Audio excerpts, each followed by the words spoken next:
மனித வாழ்க்கையே மர்மம் நிரம்பியதுதான்.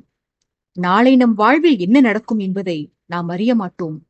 நாளை என்ன, நேற்று என்ன நடந்தது என்பதை கூட நாம் முழுமையாக அறிய மாட்டோம். நம்மை மையமாக வைத்து நம்மை சுற்றி நடக்கும் விஷயங்கள் அருகிலேயே இருந்தாலும் நம் அறிவுக்கு புலப்படுவதில்லை. எதை நாம் காண வேண்டும், எதை நாம் அறிந்து கொள்ள வேண்டும் என்று விதியில் எழுதப்பட்டிருக்கிறதோ அதைத்தான் நம்மால் உணர முடியும். விதியில் இல்லையேல் கண்முன்னால் நிகழும் நிகழ்ச்சியை கூட நம்மால் அறிந்து கொள்ளுதல் முடியாது. இந்த ஆதித்யவர்மன் கதைக்கு இந்த கூற்று பெரிதும் ஒத்துப்போகும். ஏனெனில் வேண்டியவர்கள் அருகிலிருந்தும் அவர்களை உணர்ந்து கொள்ள முடியாமல் போனது இந்த கதை மாந்தர்களுக்கு. உதாரணத்திற்கு, நந்தினி தனக்கு அருகிலேயே இருந்தும் அவள்தான் தன்னை நேசித்த பிருந்தா என ஆதித்யனால் கண்டறிய இயலாமல் போயிருந்தது. தங்கை பாசத்திற்காக தவித்து வந்த ஆதித்யன் அகல்யாவை அருகில் கண்டும் அவள் அண்ணா என்று ஆசையாக அழைத்தும் கூட அவள் தனக்கு உடன் பிறந்தவள் என்று ஆதித்யனால் முன்பே அறிந்து கொள்ள இயலாமல் போனது. நேத்ரா விஷயமும் அப்படித்தான். வருணனை அவள் நிழல் போல தொடர்ந்தும் தன்னை காதலித்த அவளை வருணனால் கவனிக்க கூட முடியாமல் போயிற்று. அரசன் விஷயத்திலாவது அவன் முன்பு அறிந்து கொள்ள தவறிவிட்டவர்களை பின்னாளில் கண்டறிந்து விட்டான். ஆனால் நேத்ரா விவகாரத்திலோ அவள் தன்னை காதலித்தாள் என்று வருணன் கண்டறிந்த போது அப்பெண் உயிருடனேயே இல்லை. தன்னை மனதார காதலித்தவளை கண்டுணரத் தவறியவன் தன்னை வெறுத்தவளை, தனது மரணத்தை நாடியவளை மனைவியாக்கிக் கொண்டு அருகிலேயே வைத்திருந்தான். இந்த கதையில் மேற்சொன்ன நிகழ்வுகள் மட்டுமல்ல, இன்னும் பல நிகழ்வுகள் இந்த வரிசையில் காத்துக் கொண்டிருக்கின்றன. ஆதித்யனின் தமையன் விஷயத்தில் இது நேர்ந்தாலும் ஆச்சரியப்படுவதற்கில்லை. ஆதித்யன் தனது சகோதரனை முன்பே கூட தனது வாழ்நாளில் சந்தித்திருக்கலாம். அன்றைக்கு பார்க்கவத்தில் குகன் தனது காதலி நேத்ரா வருணனை காதலித்த கதையை ஆதித்யனிடம் விவரித்து வந்தான். எங்கள் எஜமானரிடம் அடையாள கடிதத்தை பெற்றுக்கொண்டு வெற்றிகரமாக நாங்கள் பார்க்கவம் வந்து சேர்ந்தோம் பிரபு. எங்களை அனுப்பி வைத்த எஜமானரின் யோசனைப்படி வருணன் இங்கு வருவாரா என்று எனக்கு ஐயம் இருந்தது. ஆனால் அந்த அறிவாளியின் வியூகம் தவறாகவில்லை. தளபதி பிரதாபனுடன் சேர்ந்து வருணனும் இங்கு வந்தார். என்னுடன் வந்த மற்ற மூவரின் குறி சக்கரவர்த்தி மற்றும் அவரை சார்ந்தவர்கள் மீதே இருந்தது. ஆனால் எனது குறியோ தளபதி மீது மட்டும்தான் இருந்தது. தளபதியை கொல்லத்தான் நான் இங்கு வந்தேன். ஆகையால் அவரை மாய்க்க நான் தருணத்தை தேடி வந்தேன். தளபதி இங்கு வந்து சேர்ந்த அன்றே நேத்ரா தளபதியை மையல் கொண்டு பார்க்கும் பார்வையை சக்கரவர்த்தி தாங்கள் அறிந்து கொண்டு விட்டீர்கள். தொடர்ந்து அவளையே கவனித்து வந்தீர்கள் தாங்கள். ஆனால் அந்த முட்டாள் வரதனோ தனது மகள் காதலித்து வந்தவரை இத்தனை காலமாக அறிந்து கொள்ளாமல் விட்டுவிட்டான். தங்களது நடவடிக்கைகளை நான் தொடர்ந்து கவனித்து வந்தேன் பிரபு. நேத்ராவை தாங்கள் தண்டித்து விடக்கூடாது என்பதில் நான் கவனமாக இருந்தேன். ஆனால் தங்களது செயலில் அவளை கண்காணிக்கும் எண்ணம்தான் இருந்ததே தவிர அவளை தண்டிக்கும் எண்ணம் துளிக்கூட இருந்திருக்கவில்லை. உண்மையில் நந்தினி தேவி பற்றி அவதூறு பரப்பியது வரதனும் குமரனும் தான். நான் அவர்களுடன் இருந்தேனே தவிர என் வாயிலிருந்து ஒரு வார்த்தை கூட தேவி பற்றி தவறாக வரவில்லை பிரபு. ஆனால் சகவாச தோஷத்தால் நானும் தளபதி பிரதாபனிடமும் அவரது ஆட்களிடமும் அடிபட்டேன். பார்க்கவம் வந்து சக்கரவர்த்தி தங்களுக்கு அளிக்கப்பட்டு வரும் பாதுகாப்பு நடவடிக்கைகளை கவனித்த பின்பாக தங்களை வதைத்து எங்கள் திட்டத்தில் வெல்லும் வாய்ப்பு துளிக்கூட இல்லை என நான் உணர்ந்து அதை அந்த மடையர்களுக்கு தொடர்ந்து அறிவுறுத்தியும் வந்தேன். ஆனால் அந்த அறிவினர்கள் அதை காதில் வாங்க மறுத்துவிட்டனர். அந்த மூடத்தனத்தோடு நிறுத்தினார்களா? வருணனை மாய்க்கும் திட்டத்தை நேத்ராவிடம் வெளிப்படுத்தக்கூடாதென நான் பலமுறை எச்சரித்திருந்தும் இன்று மாலையில் எங்கள் பட்டியலில் வருணனும் உள்ளார் என்று அவளிடம் தெரியப்படுத்தி விட்டார்கள். வருணனை மாய்க்க மாட்டோம் என்று குமரன் பொய்யாக அவளுக்கு சமாதானம் கூறியதை நேத்ரா கண்டுபிடித்து விட்டாள். முன்பே இவர் மீது தீராத காதல் கொண்டிருந்தாள் அவள். இன்றைக்கு மதியம் அவருடன் மரத்தடியில் தனித்து நின்று உரையாடி தன் மனதில் இருந்த காதலையும் சந்திரபுரி பயணத்திலிருந்து தான் இவரை காதலித்து வந்த செய்தியையும் தெரிவித்த பிறகு நேத்ரா தன் கனவு பலித்து விட்டது போல உணர்ந்தாள். இப்படியாக குகன் கதை சொல்லிக் கொண்டு போக இதை கேட்ட அரசன் மனம் வருந்தினான். காதலித்தவளின் மரணம் அந்த காதலனாலேயே நிகழ்ந்ததை எண்ணி வேதனைப்பட்டான். மரத்தடியில் நின்று கொண்டு நேத்ரா விவரித்து வந்த காதல் கதையை வருணன் காது கொடுத்து கேட்டிருந்தால் அப்பெண்ணின் மீது இரக்கம் தோன்றி தவறான விளைவுகள் ஏற்படாமல் தடுத்திருக்கலாமே என்று வருந்தினான் அரசன். இருந்தும் நேத்ரா மரணித்து விட்டதை குகனிடம் தெரியப்படுத்தவில்லை அவன். காதலியின் மரணச் செய்தி பற்றி கேள்வியுற்றால் மனக்கலக்கத்தில் அவன் மேற்கொண்டு உண்மைகளை கூறுவதில் சிரமம் ஏற்படலாம் என்று கருதிய ஆதித்யன் அவ்விஷயத்தை அவனிடமிருந்து மறைத்து விட்டான். ஆதித்யன்தான் வருந்தினானே ஒழிய வருணன் மனதில் எந்த வருத்தமும் இல்லை. அவனை பொறுத்தவரையில் அந்த வஞ்சகியின் சதியில் சிக்காமல் அரசி காப்பாற்றப்பட்டு விட்டாள், அவ்வளவுதான். இதை எண்ணி நிம்மதியடைந்த வருணன் அரசனிடம், எனது செயலுக்கான காரணத்தை பற்றி பிறகு சொல்கிறேன் பிரபு, அதை நாம் தனிமையில் பேசிக்கொள்வோம். தாங்கள் வருந்தும் அளவிற்கு எதுவும் நேர்ந்துவிடவில்லை என்று ஆறுதல் கூறினான். வருணனின் கல் நெஞ்சை குறித்து ஆதித்யனும் பிரதாபனும் வியப்பில் மாறி மாறி பார்த்து கொண்டனர். பின்பு குகனிடம் கதையை தொடரும்படி அரசன் கூற அவன் மேற்கொண்டு கூறலானான். இன்று மதிய வேளையில் எங்களுக்காக ஒதுக்கப்பட்டிருந்த அறைக்கு திரும்பினேன் பிரபு. அப்போது திடீரென்று அறையில் சர்ப்பம் நுழைந்து விட்டது என பலரும் அலறினர். பயந்து வெளியே ஓடி வந்து விட்டேன் நான். ஆனால் வெளிவந்த பிறகே எனக்கு ஒரு விஷயம் நினைவு வந்தது. வீரர்கள் எங்களது அறைகளில் பாம்பை தேடிச் செல்ல எங்கே நாங்கள் மறைத்து வைத்துள்ள விஷக்குப்பிகளையும் எங்கள் எஜமானர் கொடுத்தனுப்பிய மடலையும் கண்டறிந்து விடுவார்களோ என அஞ்சி மீண்டும் அறைக்கு ஓடினேன். அப்போதுதான் புரிந்து கொண்டேன், வீரர்கள் வந்திருந்தது சர்ப்பத்தை தேடியல்ல, எங்களது உடைமைகளை பரிசோதிக்கத்தான் என்று. வீரர்களின் சோதனை சாதாரணமாக தெரியவில்லை. அவர்களுக்கு எங்களை பற்றிய ஐயம் முன்கூட்டியே இருந்தபடியால்தான் பாம்பின் வரவும் அதனைத் தொடர்ந்து அந்த சோதனை பணியும் நடந்தேறியிருக்கிறது என நான் உணர்ந்து கொண்டேன். விஷக்குப்பியை வீரர்கள் எடுத்ததை நான் கண்டேன். அதை கண்டுவிட்ட நான் என்னுடன் வந்த மடையர்களிடம் அதை தெரிவிக்க வேண்டும் என்று ஓடினேன். எங்கு தேடியும் அவர்களை காணவில்லை. பிறகு சில நாளிகைகள் கழித்து கோட்டை திடலில் நேத்ராவை கண்டேன். அவளது வதனம் வாடியிருக்கவே வாட்டத்திற்கான காரணம் என்னவென்று நான் விசாரித்தேன். அவள் சொல்லித்தான் அறிந்து கொண்டேன். அவள் தந்தையான அந்த பாவி அரசி ஸ்வர்ணிகாவை கொல்லச் சொல்லி அவளிடம் கேட்டுக்கொண்டுள்ளான். அதற்கு அவள் சம்மதித்து விட்டாள். அடுத்ததாக வருணனையும் கொல்ல வேண்டும் என்று கூறியுள்ளான். நேத்ரா மறுத்துவிட்டாள். பின்பு குமரன் பொய் சமாதானம் சொல்லி வருணனை வதைக்காமல் விட்டுவிடுவதாகவும் அதற்கு பதிலாக சக்கரவர்த்தி தாங்கள் முதல் தங்கள் குடும்பத்தினர் அனைவரையும் மாய்க்க தங்களுக்கு உதவி செய்ய வேண்டும் என்றும் அவளிடம் கூறியுள்ளான். நேத்ராவுக்கு குமரனின் வார்த்தைகளில் நம்பிக்கை இல்லை. இருந்தும் கட்டளையை நிறைவேற்றாமல் திரும்பினால் பணி கொடுத்த எஜமானரிடம் தந்தை தண்டனை பெற வேண்டுமே என்று என் மாமன் குமரனின் கோரிக்கைக்கு அவள் ஒப்புக்கொண்டாள். நேத்ராவின் கொலை திட்டத்தில் அதிகாரி வாகினியும் இருந்தார். வரதன் இன்றைக்கு கொல்லச் சொன்னதென்னவோ அரசியாரை மட்டும்தான். ஆனால் தளபதிக்கு வாகினி மீது இன்னமும் மையல் உள்ளது என்று அறிந்து கொண்டிருந்த நேத்ரா இன்றைய இரவுக்குள் வாகினியின் கதையையும் முடிக்க வேண்டும் என்று திட்டம் போட்டாள். அவர்களை சந்தித்த பின் என்னை தேடி என்னிடத்தில் வந்து நேர்ந்தவற்றை சொல்லி புலம்பி வருணனின் உயிரை காப்பாற்ற தனக்கு உதவி புரியும்படி என்னிடம் கோரினாள். அத்துடன் அரசியாரையும் அதிகாரி வாகினியையும் மாய்க்க தனக்கு உதவி புரியும்படி என்னிடம் கோரினாள். அப்போதுதான் நான் விதியின் விளையாட்டை எண்ணி நொந்து கொண்டேன் பிரபு. எனது இலக்கு வருணன் மட்டுமே. அவரை கொன்றுவிட்டால் நேத்ராவை அடையும் என் ஆசை நிறைவேறிவிடும். அதுவும் தவிர மற்றையவரையும் கொல்ல எனக்கு துளியும் மனமில்லை. குறிப்பாக பெண்களை. யாரோ ஒருவரது பேராசைக்கும் பழிவாங்கும் எண்ணத்திற்கும் அப்பெண்கள் ஏன் பலியாக வேண்டும்? ஒரு பெண்ணாக இருந்து கொண்டு நீயே பிற பெண்களை மாய்க்க பார்க்கிறாயே, இது நியாயமா? உன் முடிவை மாற்றிக்கொள் நேத்ரா. நமக்கு கொலையும் வேண்டாம், பழிபாவமும் வேண்டாம். உன் தந்தையும் என் மாமனும் இங்கிருந்து ஏதோ செய்து கொள்ளட்டும். நாம் திரும்பிச் சென்று விடலாம். சந்திரபுரிக்கு கூட வேண்டாம். எங்காவது கண்காணாத தேசத்திற்கு சென்று விடுவோம். அங்கு சென்று என்னை நீ மனம் புரிந்து கொள்ள கூட வேண்டாம். உனக்கு பாதுகாவலனாக, உற்ற நண்பனாக என்றென்றும் உனக்கு துணை இருந்து வருகிறேன் என நான் அவளுக்கு அறிவுரை கூறினேன். ஆனால் அவளோ என் பேச்சை கேட்கவில்லை. வாகினியை ஒழித்து கட்டினால்தான் தனக்கு வருணன் கிடைப்பார் என்று கண்மூடித்தனமாக நம்பினாள். வாகினி மாண்டு போனாலும் கூட வருணன் உன்னைத்தான் மணந்து கொள்வார் என்பது என்ன நிச்சயம்? அப்படியே மணந்தாலும் நீதான் அரசியின் மரணத்திற்கும் வாகினியின் மரணத்திற்கும் காரணம் என்பதை வருணன் பின்னாளில் அறிந்து கொண்டால் உன் கதி என்னவாகும் என்பதை யோசித்துப்பார் என அவளை நான் எச்சரித்தேன். காதல் அவளது அத்தனை புலன்களையும் மறைத்துவிட்டது. தந்தையின் ஆணையை நிறைவேற்றுவதற்காக அரசியாரையும் தளபதியை அடைவதற்காக வாகினியையும் இன்றைக்குள் மாய்க்கப் போவதாக என்னிடம் கூறிச் சென்றாள்.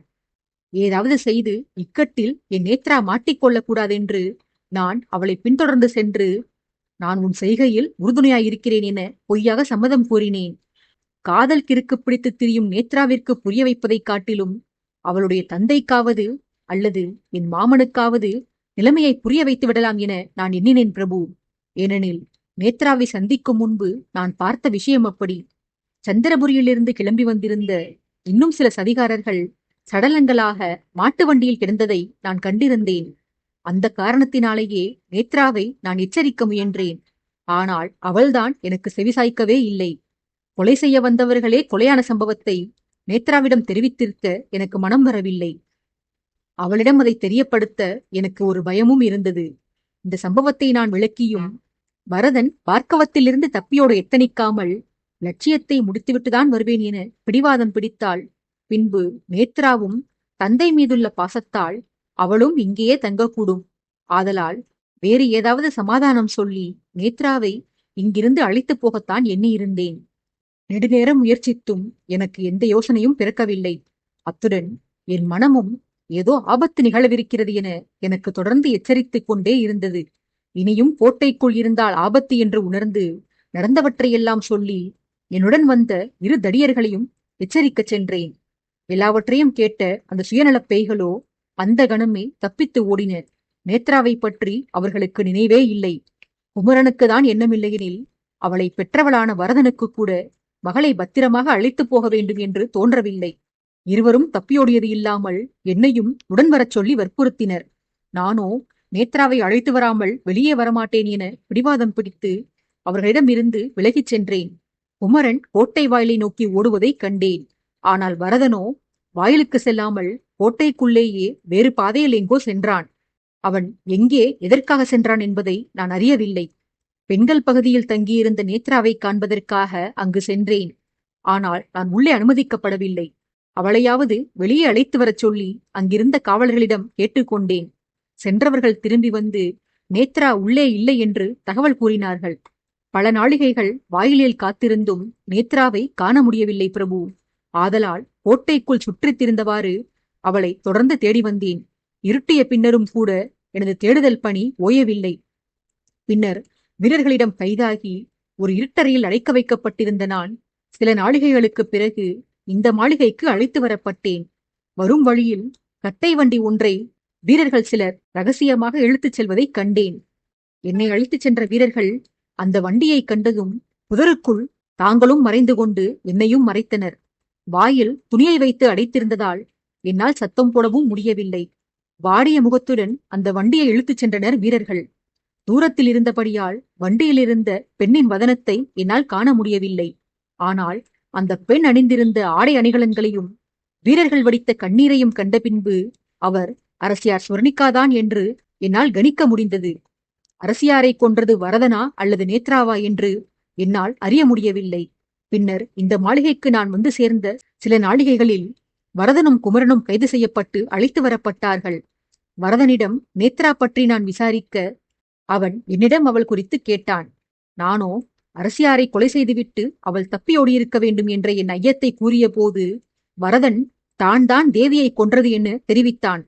தளபதி வருணனும் தளபதி பிரதாபனும் இங்கு வந்து சேர்ந்த பிறகு அவர்களிடம் இடைவிடாத அடி வாங்கி உடல் காயம்பட்டு கிடக்கிறோம் பிரபு. என் உடல் காயம் கூட என்னை வாட்டவில்லை. ஆனால் என் நேத்ராவை காண முடியாத மனக்காயம்தான் என்னை வேதனைப்படுத்துகிறது. நிச்சயம் அவள் தங்களுடைய பிடியில்தான் இருக்க வேண்டும். அவளை ஒரே ஒரு முறை என் கண்ணில் காட்டுங்கள் பிரபு. அதன் பின்னர் என்ன தண்டனை கொடுத்தாலும் அதை தயங்காது நான் ஏற்றுக்கொள்கிறேன் என அழுத மன்றாடினான் குகன். அழுதவனின் தோலை ஆதித்யன் தட்டி கொடுத்து அவனுக்கு ஆறுதல் கூற வாயெடுக்க வருணன் முந்திக் கொண்டு, கவலை வேண்டாம் நண்பா, உனது நேத்ரா அகப்பட்டு கொண்டது உண்மைதான். ஆனால் அவள் அரசர் வசம் இல்லை, என் வசம்தான் உள்ளாள். உனக்கு நான் அவளை காட்ட வேண்டுமெனில் நீ அறிந்த அனைத்து உண்மைகளையும் ஒன்றுவிடாமல் தெரிவிக்க வேண்டும்.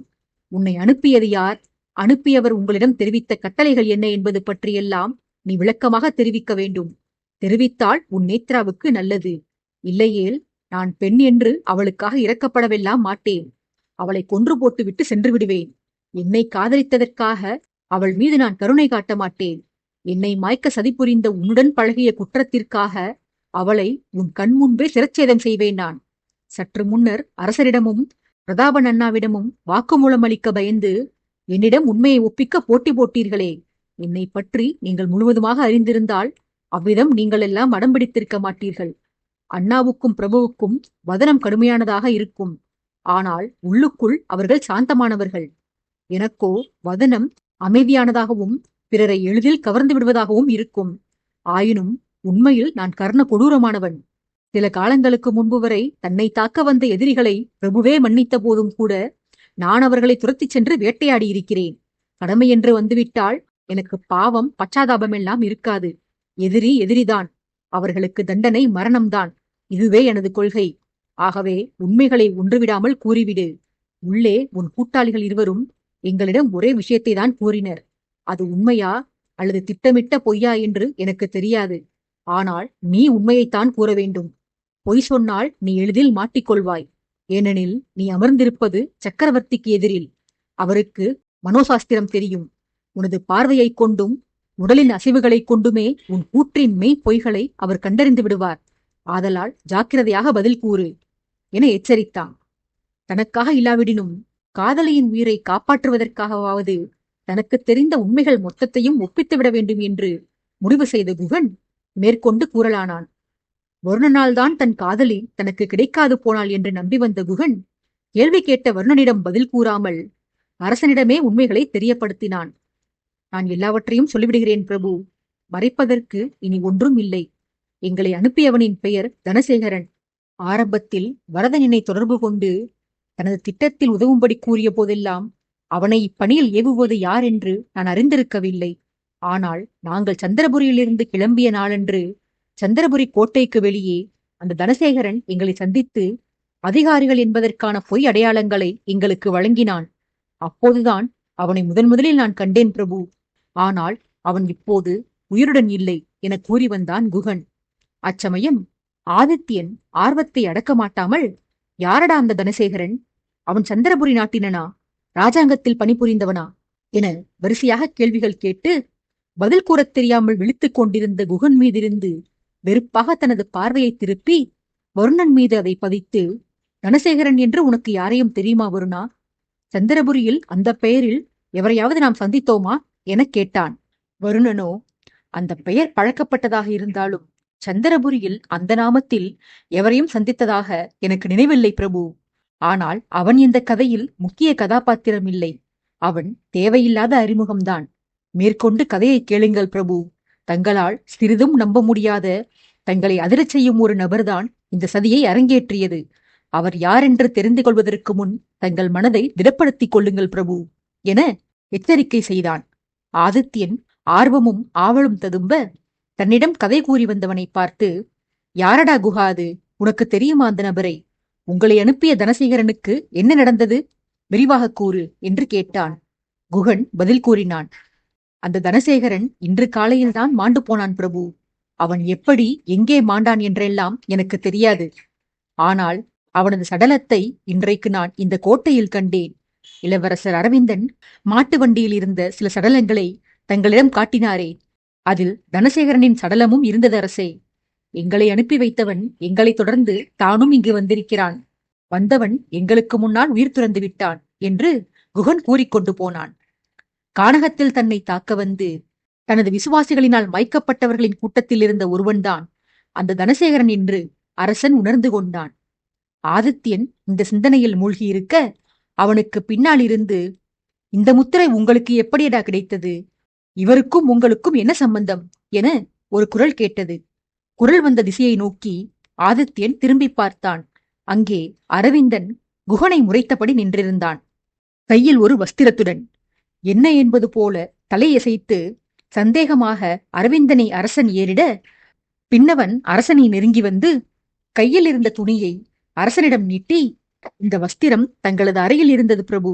விஷக்குப்பி வைக்கப்பட்டிருந்த மேஜையின் அருகே தரையில் கிடந்தது.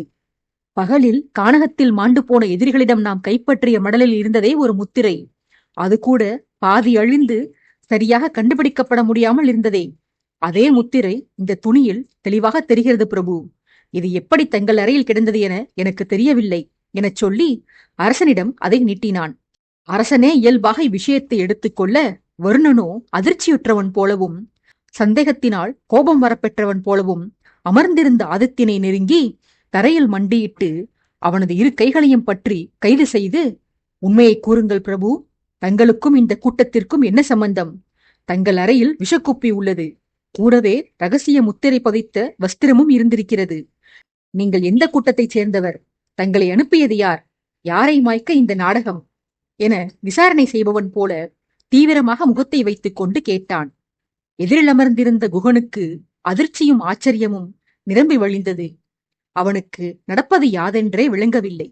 சக்கரவர்த்தியை யார் அனுப்பக்கூடும்? அவரே வல்லமை படைத்தவராயிற்றே. இவர் யாருக்காக வேலை பார்க்க வேண்டும் என்று மனதிற்குள் தீவிரமாக யோசித்து வந்தான். வருணன் காட்டிய அதே தீவிர வதனத்தை ஆதித்யன் தானும் தனது வதனத்தில் தேக்கி, ஆமாமடா, சரியாக என்னை கண்டறிந்து விட்டாய். என்னை அனுப்பியது வேறு யாரும் இல்லை, நான்தான். எனது தமையன் வந்தவுடன் எனது மணிமுடியை என்னிடமிருந்து அவன் பறித்து விடுவான் அல்லவா? ஆதலால் அவன் வந்த கணமே அவனை கொன்று போட்டு என் அரியணையை காத்துக் கொள்வதற்காகத்தான் நான் இந்த விஷக்குப்பியை தயாராக வைத்துள்ளேன். பிறகு அந்த முத்திரை இந்த காரியத்தை செய்வதற்கு எனக்கே நான் வழங்கிக் கொண்ட உத்தரவுக்கான அடையாளம். புரிந்ததா? விடடா என் கையை எனச் சொல்லி வருணனின் பிடியில் இருந்து தனது கைகளை உருவிக்கொண்டான் அரசன். முன்பு குகனுக்கு மட்டும் குழப்பம் என்றால், அரசனின் பதிலை கேட்ட பின்போ அந்த கூடத்தில் இருந்த பார்க்கவ வீரர்கள், பிரதாபனின் வீரர்கள் பலருக்கும் குழப்பம் ஏற்பட்டது. தமையனின் வரவுக்காக அரசர்தானே காத்திருக்கிறார். பிறகு எதற்காக வருபவரை மாய்க்க அவரே திட்டம் போட வேண்டும்? அப்படியே திட்டம் வைத்திருந்தாலும் அதை ஏன் பகிரங்கமாக இப்படி அனைவர் முன்பும் வெளிப்படுத்த வேண்டும்?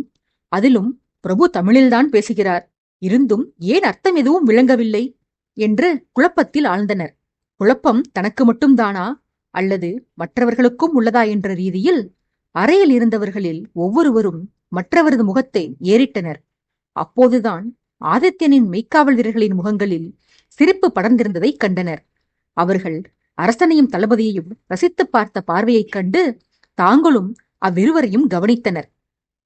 மெய்க்காவல் வீரர்களுக்கு இந்த நாடகங்கள் எல்லாம் பலகால பரிச்சயம் என்பதால் அவர்களுக்கு அந்த வாக்குவாதங்கள் நன்கு புரிந்துவிட்டன.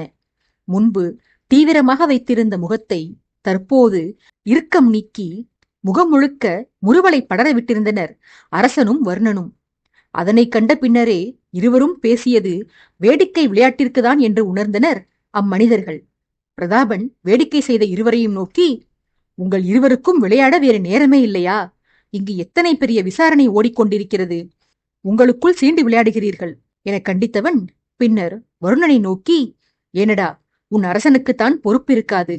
பனைமரம் போல வளர்ந்தும் இன்னும் விளையாட்டு பிள்ளையாகவே இருக்கிறான். அவன் மகன் வளர்ந்து வந்து பொறுப்பு சொல்லிக் கொடுக்கும் வரையில் அவன் இப்படித்தான் குறும்புகள் செய்து கொண்டிருப்பான். நீயுமா இப்படி என தன் பங்குக்கு தானும் அரசனை சீண்டினான்.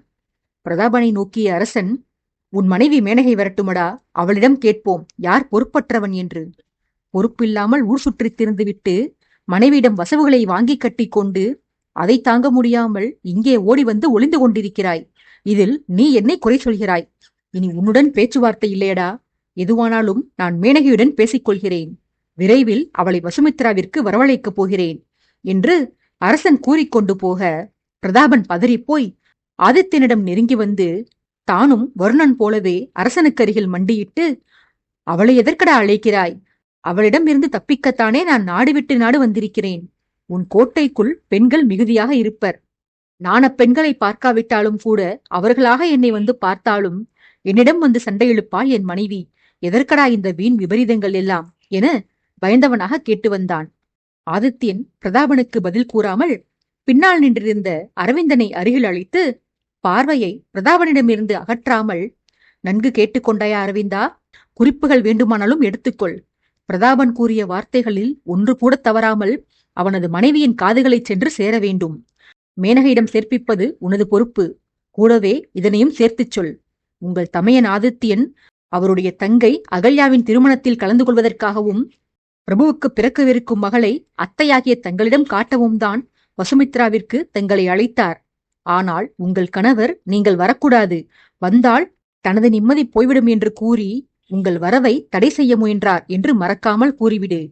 நான் சொன்னவற்றில் ஒன்றை நீ அவளிடம் கூற மறந்தால் கூட பின்னர் இந்த வார்த்தைகளை உன் காதலி குறித்து நீ உதிர்த்ததாக ஆருத்ராவுக்கு தகவல் சென்று சேரும். நினைவில் கொள் என மிரட்டிவிட்டு பிரதாபனை குரூர புன்னகையுடன் ஆழமாக பார்த்தான். பிரதாபன் அதிர்ச்சியுடன் ஆதித்யனை ஏறிட்டு, நீ ஒரு கொடூரமானவனடா. நான் உடலளவில்தான் முரடன், நீயோ மனதளவிலும் மூர்க்கனடா.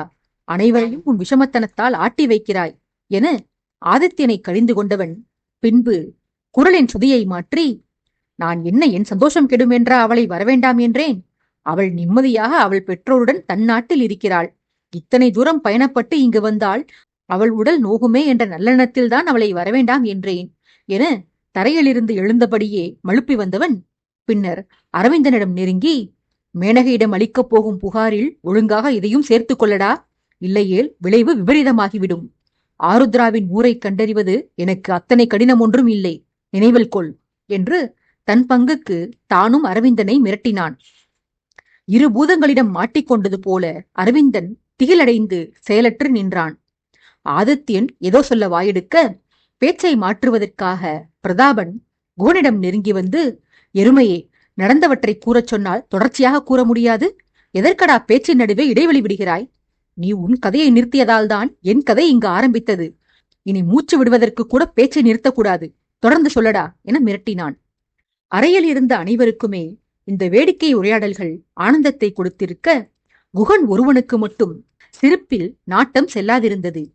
கதை சொல்லி முடித்த பிறகு தன் தலையெழுத்து என்னாகுமோ, பல நாளிகைகளாக காணாமல் போயிருந்த காதலியின் கதி என்னவானதோ என எண்ணிய போது குகனுக்கு வேதனை மட்டுமே நெஞ்சில் நிரம்பியிருந்தது. இருந்தும் கதையை தொடர்ந்தான். பார்க்கவ இளவரசர் தங்களிடம் கொடுத்த வஸ்திரம் விஷக்குப்பியை முடித்து வைத்துக் கொண்டு வந்ததான் பிரபு. 2 குப்பிகள் எங்களிடம் கொடுக்கப்பட்டது. கொடுத்தவன் தனசேகரன் தான். நாங்கள் 4 பேர் செல்கிறோம். எங்களது பாதுகாப்பிற்காக ஆளுக்கு ஒரு குப்பி கொடுங்கள் என்று சேகரனிடம் நாங்கள் மன்றாடினோம். ஆனால் இது அரிய வகை விஷம் என்றும் அத்தனை குப்பிகள் தன் வசம் இல்லை என்றும் அவன் கூறிவிட்டான். மேலும் மற்ற விஷங்களை உபயோகித்தால் சக்கரவர்த்தி தாங்கள் பிழைக்கும் வாய்ப்பு அதிகம் என்பதாலும், அப்படி நீங்கள் பிழைத்துவிட்டால் பிறகு விளைவு விபரீதமாகிவிடும் என்பதாலும் வேறு விஷங்களை பயன்படுத்தக்கூடாதென்று தனசேகரன் எச்சரித்திருந்தான். அப்படி ஏதேனும் அனர்த்தம் நிகழ்ந்து நாங்கள் மாட்டிக்கொண்டால் பிறகு எங்களை அடித்து சித்திரவதை செய்து எங்களிடமிருந்து உண்மைகளை பெற்றுவிடுவீர்கள். அதன் பின்பு தனசேகரனின் எஜமானியான ராணி மாட்டிக்கொள்வார் என்று அவன் பயந்தான் பிரபு. இவ்விதமாக குகன் கூறிவர, ராணி என்ற வார்த்தையை கேட்ட மாத்திரத்தில் அரசன் பதறிப்போய் அவனை நிறுத்தி, ராணியா? யாரடா உங்கள் ராணி? எந்த நாட்டு ராணி அவள்? சமீபத்தில்தான் மறைந்திருந்த பத்ராதேசத்து ராணியை தேடிக் கண்டுபிடித்தேன். இப்போது புது ராணியா? எங்கேடா இருக்கிறாள் அவள்?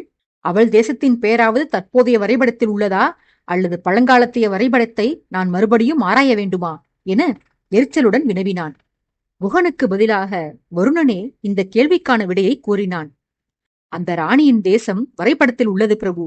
அதுவும் வசுமித்ரா ராஜ்யத்தின் வரைபடத்தில். குமுதபர்வதத்தைப் போல அது தனி சுதந்திரம் பெற்ற தேசம் அல்ல. தங்களிடம் கப்பம் கட்டும் சிற்றரசு நாடுகளில் ஒன்றாக இருந்து பின்பு தங்களது நேரடி ஆளுகையின் கீழ் வந்த நாடு அது. இவர்கள் குறிப்பிடும் அந்த ராணி நந்தினி தேவி போல உண்மையான ராணி அல்ல. தங்கள் பிரதிநிதியாக இருந்து நாட்டு நிர்வாகத்தை கவனித்து வரச் சொல்லி தங்களால் நியமிக்கப்பட்ட நபரின் மனைவிதான் அந்த ராணி.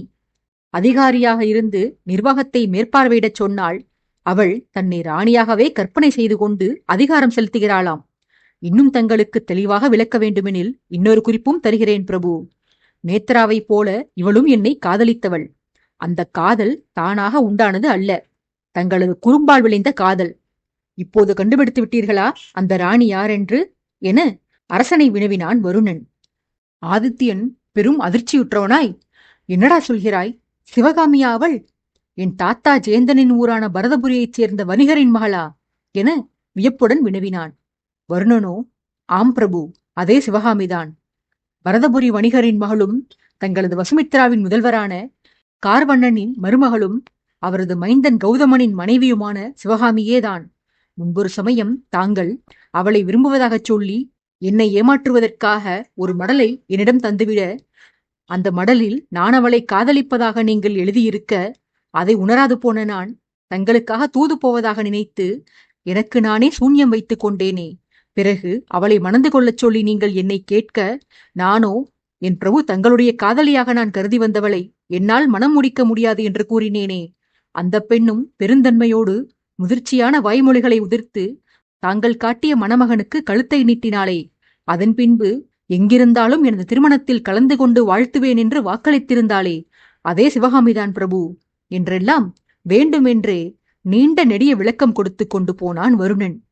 இந்த விளக்கங்கள் எல்லாம் அரசனை வெறுப்பேற்றுவதற்காகவா அல்லது அந்த கதை பற்றி தெரியாத பிரதாபனுக்கு தெளிவுபடுத்துவதற்காகவா என்பதை வருணன் மட்டுமே அறிவான். இந்த விளக்கங்கள் எல்லாவற்றையும் எரிச்சல் படாமல் பொறுமையாக கேட்டு வந்த ஆதித்யன் மௌனத்தில் ஆழ்ந்தான். அவனது மனது ஏதேதோ யோசனைகளில் மூழ்கியது.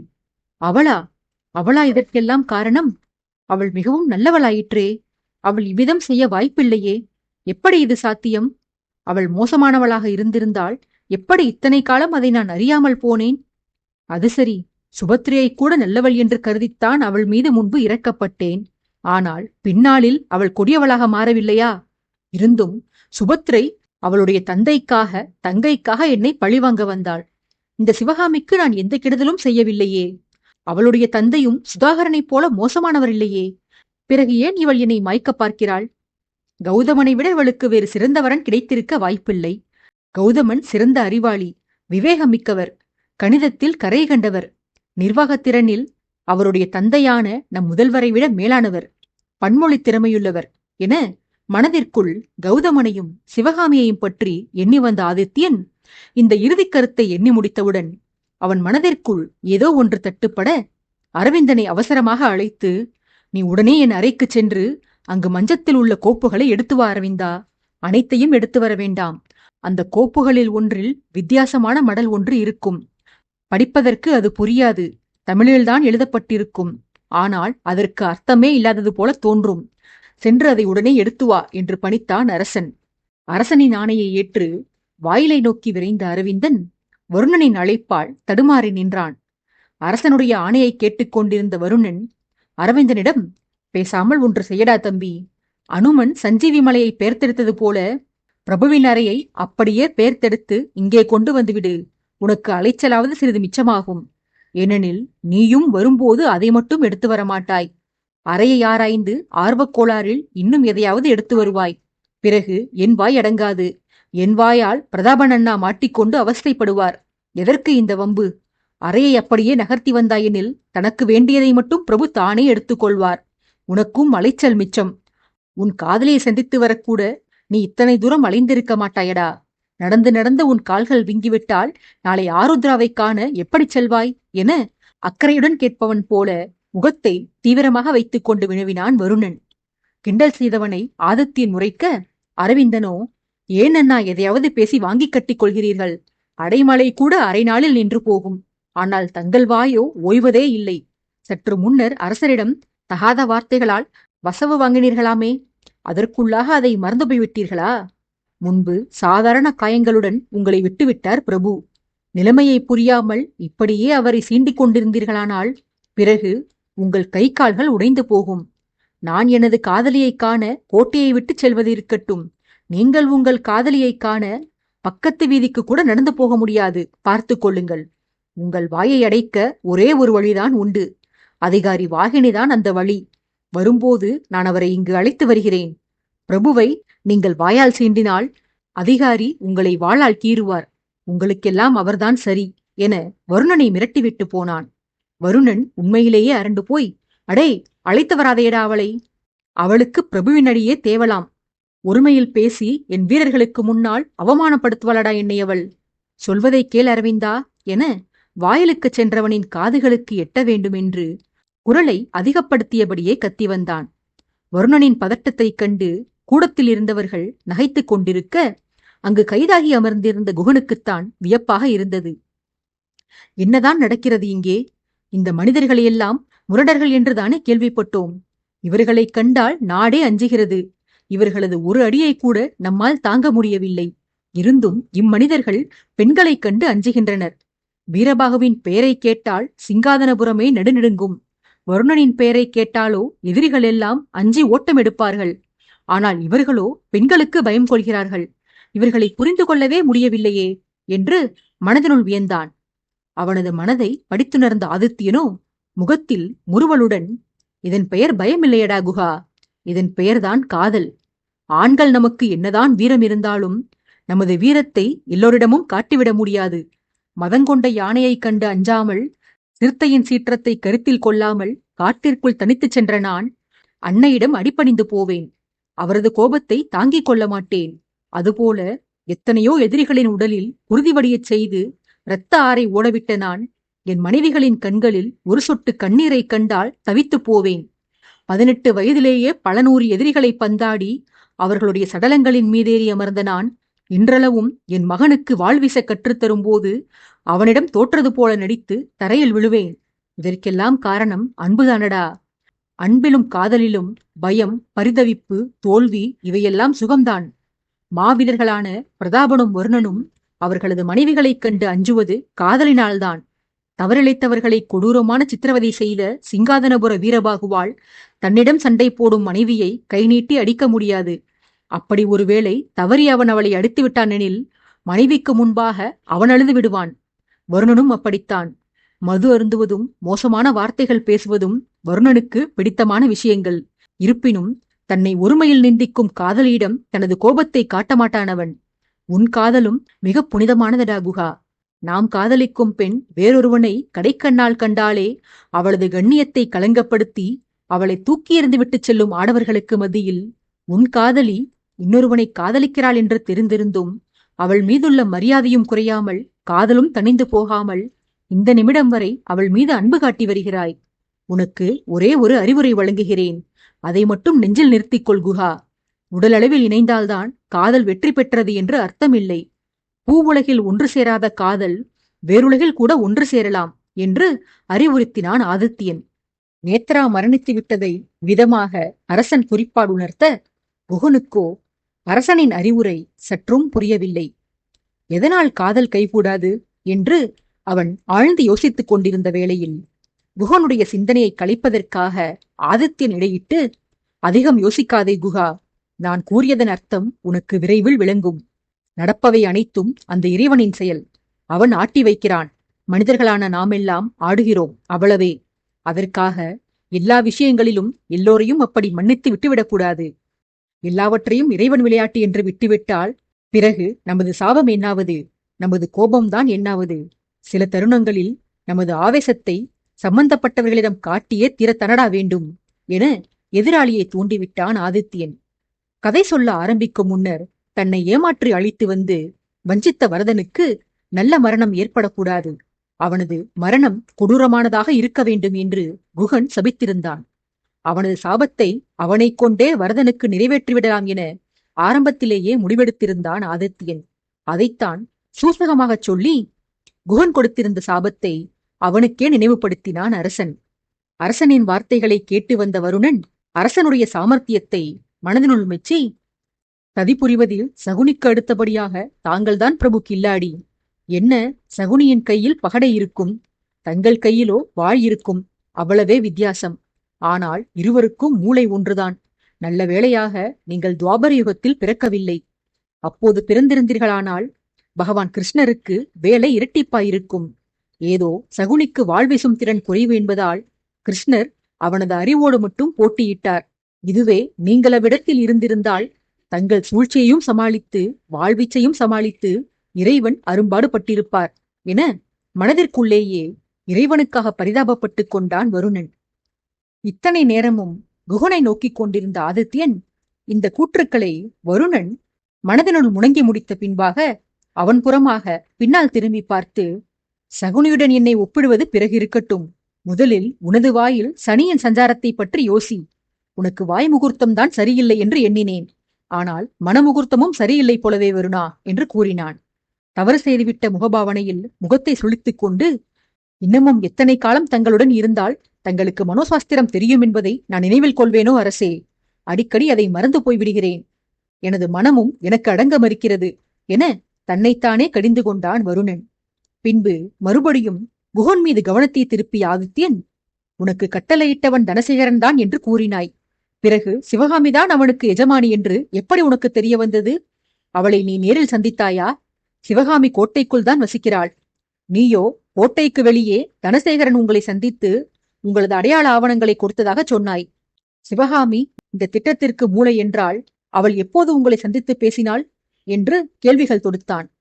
சிவகாமி குறித்து குகன் சொன்ன விளக்கங்களை கேட்டு திகிலடைந்து போனான் ஆதித்யன்.